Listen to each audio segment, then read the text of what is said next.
Welcome back, baseball family. Brad and I are going to get into the Chicago Cubs Mount Rushmore. Now, again, we have a storied franchise, lots of history, lots of heartbreak in this history. So much. Everybody knows. Heartbreak. But I'll tell you what, there have been some incredible personalities, and as we have said in the past, you cannot tell the Cubs story without these names. That's how we feel, that's how we present this information, and I am very interested to know where we overlap. We have almost killed Brad at least one time. Yeah. In the amount of overlap that we've experienced. So if you didn't listen to the LA Dodgers Mount Rushmore episode yet, you've got to. Watching it might be even better. I was going to say that'd be the best experience. Definitely. So get after it. Brad, let me preview the Chicago Cubs for us really quick. They've been around for 146 seasons total. That's 1876, all the way to 2021, and we're still rolling. Their record win-loss is 514 total. We've got 11,020 victories in contrast to 10,433 failures or losses, I guess is probably the most appropriate. Not every loss is a failure, Brig. Yeah, okay. Thanks, Brad. You're right. Okay. All right. Don't lead off so far next time. No. 21 playoff appearances, 17 pennants. We have three World Championships. 7 players have their numbers retired. And that includes Jackie Robinson, always. So, there we go. Yep, for sure. Brad, I would like to know who, in no particular order, do you have as one of the names on your list? Okay. So we've actually been here before. It feels like this is something we've done because I've talked about this before along this lines. I'm going to start with Cap Anson. Cap Anson. Really? Really. You wouldn't happen to mean... Cap.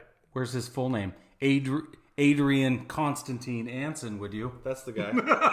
That's the guy. He's on my list as well, sir. Of course he is. Yes, of Why course. wouldn't he be? So this is a big deal to me. Okay? Okay. I have right here on Baseball Reference, I have that he was the best player in 18... This is going back. We're going all the way. We're digging hard here. 1800s here, people. 1888, 1889 for the Chicago White Stockings. Now, this is not the American League Chicago White Sox. This is not a predecessor. Right. This is still the National League Chicago Cubs, but were originally known as the White Stockings, then the Orphans, then the Cubs. Actually, the Colts, Orphans, Cubs. Colts, Orphans, Cubs. Yeah, that's right. But yeah, this is the Chicago White Stockings, 1888, 1889. Best player on the team, also the manager. Bingo! Player manager. Okay, Brig, that was 88, 89. Let's go back to 1881. I'm ready. The very same. Best player, manager. Yeah. Player manager on the team. That's unreal to me. Yeah. It's like, I can't comprehend it. I've said this before, that I've coached before, I've played. I can't imagine doing both. Right. You know, it's unreal. So Cap Anson also, so he became the manager in 1879, finished his managerial career in 1897. Yeah. When, you know what he did in 1897 as well? Well, He also retired. yeah. So he was a player manager for most of his career. He was. If not the entire time. Like, let's see, started in 1871. Now that I'm looking at the years, I'm like, I think he was pretty much, 22 seasons with the Cubs. Yeah. With what we now know as the Cubs. And he became the manager in, sorry, I had that up and I'm just like so all over the place right now. But 1879, that's nearly all of his career.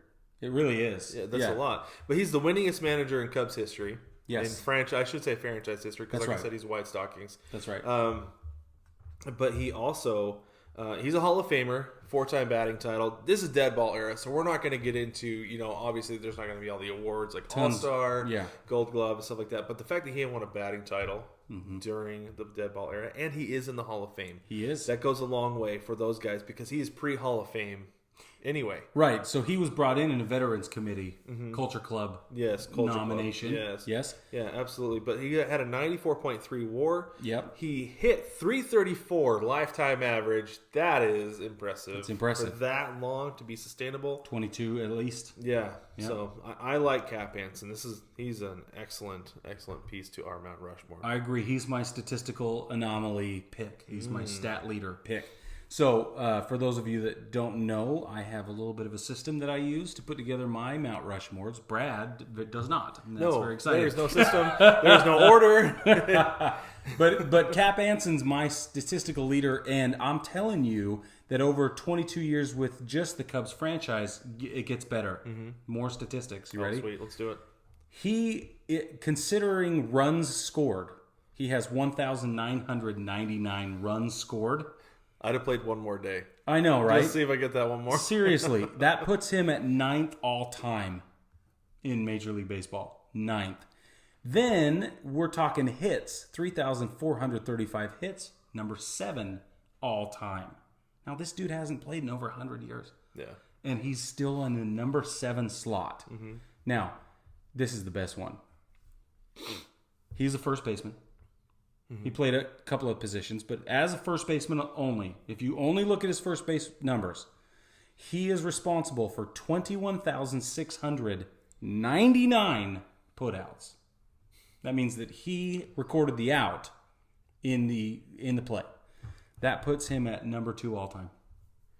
And you were telling me these numbers before, and I was trying to figure out who it was. Like, my gosh, that's outstanding. That's a huge number. Yeah. Crazy for somebody to be second.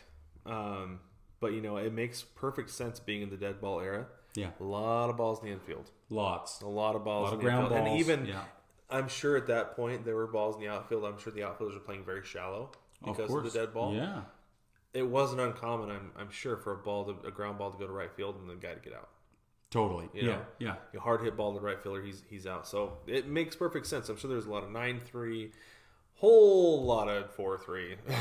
Some 9-3 that would be pretty cool though. That doesn't happen very often. Especially not anymore. Yeah, the guys are faster. The balls are headed up. But anyway, totally. Lots of details. Well, they didn't even have a mound back then. It was just a circle. Yeah. So flat ground for most of the time. It's a completely different game. It is. No, it's not completely different, but there are some nuances that make it change it. Yeah. Okay. Anyway, all right. We agree on number 1. Brad, why don't you go ahead with your next one? Okay. This is a player who I was first introduced to as how old was I? I was 4 when I got my first glove. My uncle gave me my first glove, and it was, how when you're little you had like the signature in the palm of your glove? Of course. So this player's signature was in the palm of my glove that I actually had for a very long time. Used it way longer than I probably should have, because the glove that I used primarily as I got a little bit older was a catcher's glove. So I just had this in my bag just because I had it. I think I was 13 when I replaced it. Okay, so he's not a catcher. Not a catcher. Okay. No. Okay. This is Ryan Sandberg. Ryan Sandberg. Yeah. Oh, good choice. So he is a Hall of Famer. Yeah. He won an MVP award, 10-time All-Star, 9-time Gold Glove winner, 7-time Silver Slugger, and Major League Player of the Year. So he got his first All-Star. He was voted to his first All-Star game in 1984, and then he had a run where he was voted an All-Star every year until 1993. Wow. So that's a consistent, that's like a 10-year peak. Right? That's huge. That's really strong. During that period of time, in '84, he won an MVP. Yeah. He won Gold Glove every year except for '92, and then he didn't get one in '93 either. But you start to see, as a second baseman, you start to see that fall off a little bit. Right? Yeah. So that's perfectly normal. But then he didn't play in '95 because of I'm assuming injury. Yeah. But then he went 96, 97, finished off his career really strong. I mean, he hit 244, 264, and that's natural for a 36, 37-year-old naturally aging baseball player. I feel like that's something that I have to put on there a lot. It's very good. Because having grown up in the 90s, you have a certain expectation for guys 36, 37, 38 years old. That's right. But when you see guys who are naturally aging, that's what happens. It falls off. And this is the appropriate response. Yeah. Yes. That's the way it should How long be. was he with the club? So he was with the club for 16 years. 15. He started, his first year was, he played 13 games with the Phillies, if I could spit that out. And then he was, I'm assuming, traded to the Cubs. To the Cubs, yeah. In 82, and the rest is history. Yeah, no kidding. Like I said, 13 games. I'm assuming that's a September call-up in 81. And then, I mean, that's opening day roster right there in 82. Yeah. So great player. Like I said, you can't tell the story of the Cubs without Ryan Sandberg. I agree. He's a big deal. He was my honorable mention. Oh, look at that. Yeah. Very nice. Nice. Good pick. I'll allow it. Thank you, sir. All right, Brig, who you got next? Can you handle it? Maybe. Yeah, you probably can. My number 2, the next pick on my list, also a Hall of Famer. Okay. I feel like that's a thing that happens. Hall of Famer, 14-time All-Star. 8 of those were consecutive seasons. 2-time MVP. Twice, which you've previously stated is kind of one of your things. It's a big deal. Yeah. So 2-time MVP, baseball family. Also has a Gold Glove. Career WAR 67.7. Batting average career 274. Okay. Playing first base and shortstop. We're talking about Ernie Banks. Ernie Banks. Yes, sir. Now, he played with the Cubs for 19 years. I feel like this should go more highlighted. And we do that regularly, but I feel like the larger baseball congregation, that's what we'll call it. That's a good word. The larger baseball congregation, I think, doesn't recognize 19, 20-year careers for what they are. Think about it. 20 years is an entire generation. And this guy represented a full generation of baseball fans in Chicago. He played from his age 22 year to his age 40 year. Let's put that in perspective a little bit. Like you said, 20 years, that's a generation. It is. It's a whole generation. There are kids who were born in 53 and then saw him in 71. Like, you're an adult. Well, right? think about the 13-year-old, the 10, 12, 13-year-old in 53. Yeah. Who, is now old. Yes. They're our age. They're 30s. Yeah, that's legitimate. But here's the other thing, too, is, I feel like as fans, we take it for granted how often guys last that long at the big league level. Because I haven't talked about it for a while, but I used to listen to David Sampson's daily podcast every day. And one of the things he would tell the players when they would call him up, they said, okay, the hardest thing you've done to this point in your career is make it to the show. Make it all the way through the minor leagues, make it to the show. Yeah. The absolute hardest thing that you will find in your career is staying here. That's something that doesn't go credited ever, right. I feel like. Yeah, because there are guys who, like they say, have a cup of coffee in the show. That's get up for September call-ups, come up because of an injury replacement. They're up and down. They're kind of in the cooler. And now they call it the taxi squad. Yeah. They're kind of up and down in between who get a taste of it, but they never make it. Crash Davis was the best 26 days I ever had. Yeah. And he never got back. Yeah, there are guys who get a taste but never ever get back. To have 20 years in the show, and we see a lot of guys. Like I said, we take it for granted because we see a lot of guys who are the everyday players who we know, we love, but they could just as easily be somebody who has a 2-year peak, ends up back in the minors. Yeah, that's right. Well, talk about an everyday player. Ernie Banks, I think what I'm looking at 6 times out of his 19-year career led the entire league in games played. Mm-hmm. Yeah, and that's a legitimately everyday player. 154, 154, 156, 154, 155, 156. Mm-hmm. It's insane. Yeah, and he only fell below 150 just a few times. It really only a couple. He actually has 163 games played in 1965. Yeah. That's that one game playoff that is just fantastic. Yep. It's not really a thing anymore, but it happened. It happened, and it does happen from time to time. Well, and what's cool is after 62, when he goes on that 8-game stretch where he's an all-star, 8-season stretch where he's an all-star every year, he's no longer an all-star 63, 64 than he is in 65. Then not 66. Then he is again in 67. Then not in 68, but then again in 69. He's 38 years old by then, still making the all-star team. Even though it's a little intermittent, the guy is still a baller. Well, he's so consistent because just because he doesn't make the all-star team those 4 years doesn't mean he had bad years. No, he batted .416 that year. He was 38. Oh, sorry, 309. I was like, no, he didn't bat 416. Sorry, slugs. He's slugging 416. I'm sorry. His OBP was 309. There it goes. Hit 253, which is not outstanding, but he wasn't an average. He didn't hit for average. Yeah, he's a home run hitter. He is. In 58, he led the league with 47. Right. In 60, he led the league with 41. Yeah. So he was doing his job. Thank He's you. supposed to do. Appreciate that. Yeah. There you go. But anyway, getting cross-eyed. Baseball family, we're going to take a break, and then when we come back, we're going to give our number 3 and number 4 picks respectively, in no particular order.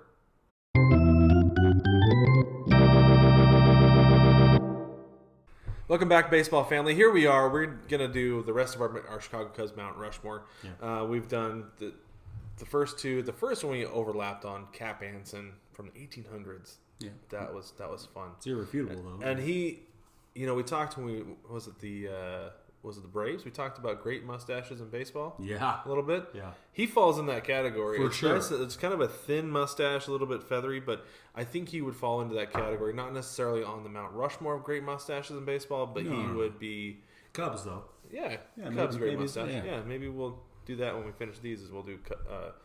Team mustache from Mount Rushmore. We're doing those. If we have not already started, since you're now caught in the space-time continuum. That's true.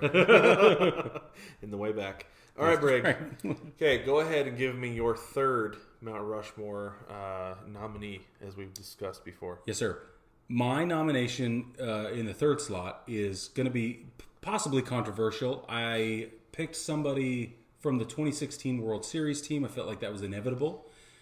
And really, when you break it down, for me, there's really only a couple of names that can get called up in that situation. I can feel your energy, Brad. Are you going to agree with me on this? I'm worried that I'm going to. Because I don't... because I have somebody from that team as well. Do you really? I do. Because you're shifty over there. I know. Okay. I don't know what he has put. Unpredictable. You never know what's going to come from this side of the table. I'm telling you, okay, so let me do it. Let me set it up the way I set it up, okay? This guy will always go down as a Cub. I swear if he leaves the Cubs, again, he's a current player. If he leaves the Cubs, I will be so sad. It's going to be terrible. Mm-hmm. We're currently sitting, 2021 is his 11th season in the Bigs. He had a short stint with another team. I won't give away who. With another team in 2011. And now in 2021, he's been with the Cubs for 10 years. 2021. Is it the same guy? Yes, it is. Career WAR right now, 35.5. We're already at a lifetime batting average of 270. He's got 230 home runs, 3-time All-Star, 2016 World Series, 4-time Gold Glove, Silver Slugger, Platinum Glove Award winner, and... All-around nice guy. All-around nice guy, clubhouse clown, dancing naked on top of a table. Read the Cubs' way. It's Anthony Rizzo. It is Anthony Rizzo. Yeah. Yes. Yeah. He was my next guy. And I mean, go ahead because you were the one who started. Go ahead and introduce, and then I'll talk about. Well, I kind of already did. I feel like this is. This is just who he is. So he's the best. He's 31 right now. That's a huge deal. It's a huge deal because he's so young and he's still playing a really good baseball. Great baseball. So there's a couple things to go in with this. First off, it's a big deal that he beat cancer and is as great of a player as he is. Totally. And you've got John Lester the same. Yes. Those guys. And there's a handful of guys that. Yeah, there are. Yeah. But he is a fan favorite, big time. Sure. No doubt. People love Anthony Rizzo. Yes. And I'm sure that he is a big part of the clubhouse that keeps those teams together. Yeah. Like you talked about, was it he was giving motivational speeches naked, right? Is that naked motivational speeches? Yeah, he's standing up on the trainer table. He started a dance party, a naked dance party, or something like that at one point as well. Yeah. So, if that's shocking to anybody, I mean, you just got to understand that Major League clubhouses are R-rated, like totally at the very least. Right, watch Major League. Right? Yes, definitely. Like that I don't know. Yeah, that's an accurate depiction of a Major League clubhouse, though. Right. That's censored down to R-rated. But anywho, no, you can't tell the story of the 2016 Cubs without Anthony Rizzo's leadership and role on that team. And you can't tell the story of the Cubs without 2016. Exactly. So if you pick the one guy from 2016 and you can't have it without 2016, it's got to be Rizzo.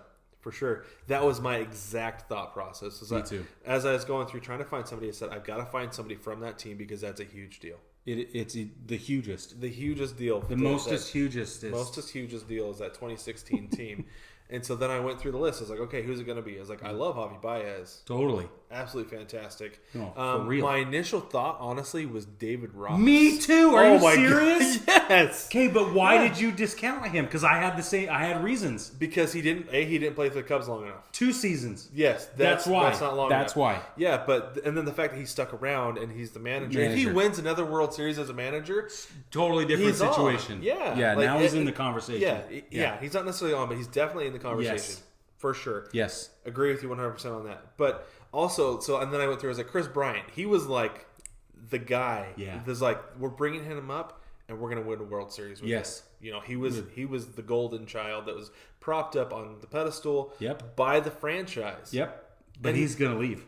He's going to get traded. He's leaving. Yeah. Yes. He's going to be gone. That's why he can't be on there. Not only that, but he did not have the leadership role that Rizzo had. No. But I'll tell you what, that David Ross home run. That's a big deal. Oh, man, at 40 years old? Yeah. Oh, my, after a rain delay? No. And he came in to substitute? Yeah. Oh, my word. Coming off the bench. Legitimately one of the best stories in baseball. Didn't he have a pass ball, too? And he went up and was like really trying to make up for it. Yeah, that's right. Hit that home run. Yeah, man. I really consider David Ross because of his role on that team. Same. And his current role with the Cubs. Yep. But it wasn't as impactful as Anthony Rizzo. That's right. So. I agree with you. No, that's amazing, dude. That's awesome. All right. I don't know if we're going to... That's 2 for 4. I know, and I'm really worried about this last one. I am too. You might die again. I'm going to punch you if it's the same. I only smacked you last time, but if you copy me again, I'm going to punch you in the arm. Okay. All right. So get ready. I'll take it. I got some Tiger Balm. Ultra. I could probably use it. All right. Do you want me to go first? Yeah. You're winding up. I'm ready. Oh, no. Okay. Terry Carey. Are you serious? Are you kidding me? No, I'm not. No, me too.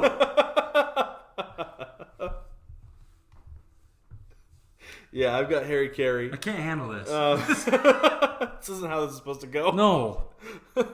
Baseball family, we legitimately do not reveal. We sat on picks. the other side of the room while we were figuring these out. We did. We do not talk about this. This is vault stuff. Yes, it's true. Harry Carey. Harry Carey. You can't tell the story of the Cubs without Harry Carey. No, you can't. And my favorite Harry Carey-ism, you get into the whole Will Ferrell thing. You have to, because a little bit. The SNL thing is so funny, yes. But the thing that Will Ferrell didn't do as Harry Carey, that the first time I saw that sketch I was waiting for, was the Harry Carey, that ball is foul. I waited all the time, watching WGN, waiting for Harry Carey. That ball is foul. Yeah. I loved it. It's an underrated part of his calling a game, and I loved it every little bit. I can't believe we tied it up again. That is astonishing. So, again, you have to acknowledge WGN, right? Everybody could watch the Cubs in the 90s. Everybody could. Yep. And we were all listening to Harry Carey all the time. Dude, this is what kills me, though. I did a little bit more research, and I did not know a lot about Harry Carey. Okay. I'll admit. Okay, yeah. I only knew him as the personality of the Cubs, the voice of the Cubs. But he was 53 years as a Major League announcer. Mm-hmm. 53 years. 25 of them, get ready for this, 25 of them were with the St. Louis Cardinals. Yeah, I didn't know that. I didn't either. And that's crazy that he went within the division, especially. These are rivalries. Yeah. This is huge. Yeah. But he had an overlay in Oakland, and then he went 11 seasons with the White Sox. Mm-hmm. And I had no idea about that either. Me neither. Because that was way before I was born. Totally. You know, so I wasn't, but no. So he retired from the Cubs in 1997. 16 years with the Cubs. So 90, I'd say probably 90 to 97 were my peak years of sitting down in an afternoon, because the Cubs were playing day games every day at that point. That's right. And I was probably 92 to 97. Yeah. And so I'd sit down and watch a baseball game, just a little kid. You know, I was born in 86, so just little. Yeah, I was 87. Yeah. And and that distinct voice, I just thought he was the voice of baseball. Me too. Harry Carey was the voice of baseball to me, and I just thought that he was the guy who called every game. Yep. Until probably 94, 95. So there's a few years there, but yeah, that was... That's what Harry baseball Carey sounded like. Yeah, Harry That's Carey what baseball sounded like. The very distinct voice, the foul ball call. Totally. Cubs win. All of it was baseball. To me. And again, you have to have the conversation about Vin Scully, Harry Carey. Uh-huh. These are the two of them. They're the sound of baseball. This is what baseball sounds like. But the killer thing about them is that they were not afraid to get excited on the air. Mm-hmm. Right? Yeah. That's the best part. Harry Carey was not afraid to be a homer. Yeah. What we call a homer now. Right? Yeah. And he was as excited as the everyday fan. So was Vin Scully, but Harry Carey was excited as the everyday fan. I felt like he genuinely represented my emotional experience, mm-hmm. but he got to do it publicly. Yeah. The only person listening to me was me. Right. Everybody else was having the same experience. The only person who cared was you. Yeah, thank you. Yes. But Harry Carey was representing this collective idea, this collective opinion, these emotional responses. He got to bring out, and it was the same thought we were all having. Mm-hmm. I loved it. And he did it in such an inviting way. He could have been the neighbor down the street that was just yelling at the top of his lungs, Cubs win, Cubs win, Cubs win. It's the best. Yeah. Harry Carey. And the tradition that carries on after him, no pun intended, of him singing "Take Me Out to the Ball Game." Yeah. And the Cubs bringing in a new person every day to sing "Take Me Out to the Ball Game." Right. Is great.